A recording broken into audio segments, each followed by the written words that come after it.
নমস্কার সুপ্রিয় দর্শক। মহাকাশে শুরু হচ্ছে পূর্ণগ্রাস সূর্যগ্রহণ। আকাশে যখন সূর্য ধীরে ধীরে আড়াল হয়ে যায়, আলো ফিকে হয়ে আসে আর প্রকৃতিতে নেমে আসে এক অদ্ভুত নীরবতা, তখন শুধু একটি জ্যোতির্বৈজ্ঞানিক ঘটনা নয়, বরং বিশ্বাস, শাস্ত্র, জ্যোতিষ ও বিজ্ঞানের এক অপূর্ব সমন্বয় আমাদের সামনে ধরা দেয়। এই রহস্যময় মুহূর্তই হলো সূর্যগ্রহণ। ধর্মীয় মতে সূর্যগ্রহণকে এক আধ্যাত্মিক সময় হিসাবে দেখা হয়।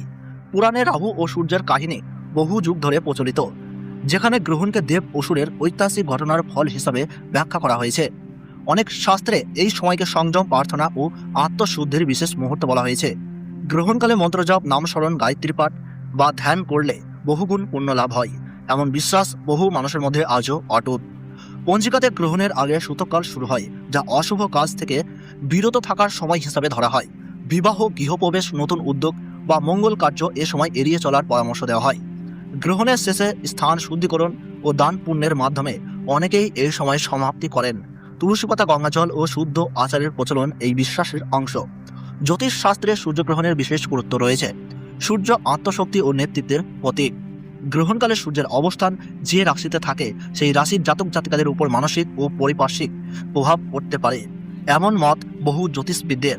তাই এই সময় ধৈর্য, সংযম এবং গুরুত্বপূর্ণ সিদ্ধান্ত থেকে বিরত থাকার পরামর্শ দেওয়া হয়েছে।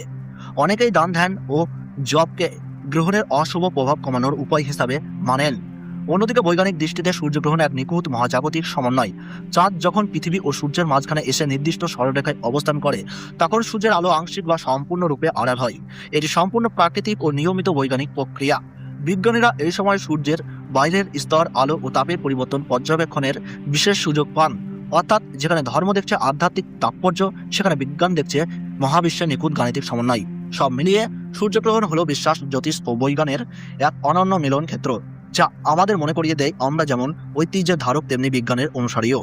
ভারতবর্ষ ও বাংলাদেশ থেকে 2026 সালে দ্বিতীয়তম পূর্ণগ্রাস সূর্যগ্রহণ ঠিক কখন শুরু হবে, দুই দেশের আলাদা আলাদা সঠিক সময়সূচি কি, কখন মধ্যগ্রাস আর কখন শেষ হবে এই বিরল মহাজাগতিক দৃশ্য, মোট কতক্ষণ স্থায়ী থাকবে গ্রহণ, গ্রাসমান ঠিক কত, সূর্যের কত শতাংশ ঢাকা পড়বে, ধর্মীয় মতে সূতককাল কখন থেকে শুরু হচ্ছে, কত ঘন্টা আগে থেকে শুভ কাজ করা এড়িয়ে চলা উচিত, ভারতবর্ষের কোন কোন রাজ্য ও বাংলাদেশের কোন কোন জেলা থেকে দৃশ্যটি উপভোগ করা যাবে, এই সমস্ত গুরুত্বপূর্ণ প্রশ্নের পরিষ্কার, সাধারণ ও নির্ভুল উত্তর থাকছে আজকের ভিডিওতে। ভিডিওটি শুরু করার আগে অনুরোধ, ভিডিওটি লাইক করুন, আপনার এলাকার নাম কমেন্টে জানান। এমন গুরুত্বপূর্ণ আপডেট পেতে চ্যানেলটিকে সাবস্ক্রাইব করুন, পাশে থাকা বেল আইকনটি অন করে রাখুন আর অবশ্যই শেয়ার করুন, যাতে অন্যরাও এই বিরল ঘটনার সাক্ষী হতে পারে। চলুন শুরু করি আজকের বিশেষ রহস্যময় মহাজাগতিক পূর্ণগ্রাস সূর্যগ্রহণ। পূর্ণগ্রাস সূর্যগ্রহণ তখন হয় যখন চাঁদ সূর্য ও পৃথিবীর মাঝখানে এসে পড়ে, কিন্তু চাঁদ পৃথিবী থেকে তুলনামূলক একটু দূরে থাকে। চাঁদ দূরে থাকার কারণে সূর্যকে পুরোপুরি ঢাকতে পারে না, ফলে সূর্যের মাঝখানটা অন্ধকার হয়ে যায় এবং চারপাশে আগুনের আংটির মতো উজ্জ্বল আলো দেখায়। এই কারণে একে বলা হয় পূর্ণগ্রাস সূর্যগ্রহণ বা রিং অফ ফায়ার। গর্ভবতী মহিলাদের ক্ষেত্রে বলা হয় গ্রহণের সময় ঘরের ভিতরে শান্তভাবে থাকতে, ঈশ্বরের নাম জপ করতে এবং ধারালো জিনিস ব্যবহার না করতে, অযথা বাইরে যাওয়া বা আতঙ্কিত হওয়া এড়িয়ে চলা উচিত। শিশুদের গ্রহণ চলাকালীন ঘরে রাখা ভালো, খালি চোখে সূর্যের দিকে তাকাতে দেওয়া উচিত নয় এবং তাদের মনে ভয় সৃষ্টি করা থেকেও বিরত থাকা দরকার। সাধারণ মানুষের জন্য এই সময় সংযম ও প্রার্থনার মুহূর্ত হিসাবে ধরা হয়। জপ, ধ্যান ও দানকে শুভ কাজ বলে মনে করা হয়। নতুন কাজ, বড় সিদ্ধান্ত বা গুরুত্বপূর্ণ চুক্তি এড়িয়ে চলার পরামর্শ দেওয়া হয়। রাশিচক্র অনুযায়ী সূর্য যে রাশিতে অবস্থান করে, সেই রাশির জাতক জাতিকাদের বিশেষ সতর্ক থাকতে বলা হয়। তো ভারতবর্ষ ও বাংলাদেশ থেকে পূর্ণগ্রাস সূর্যগ্রহণ শুরু হচ্ছে ইংরেজি 12ই আগস্ট 2026 সাল, বাংলা 26শে শ্রাবণ 1433 সাল বুধবার। ভারতের সঠিক সময়সূচি অনুযায়ী সকাল 9টা 4 মিনিটে গ্রহণ শুরু হচ্ছে।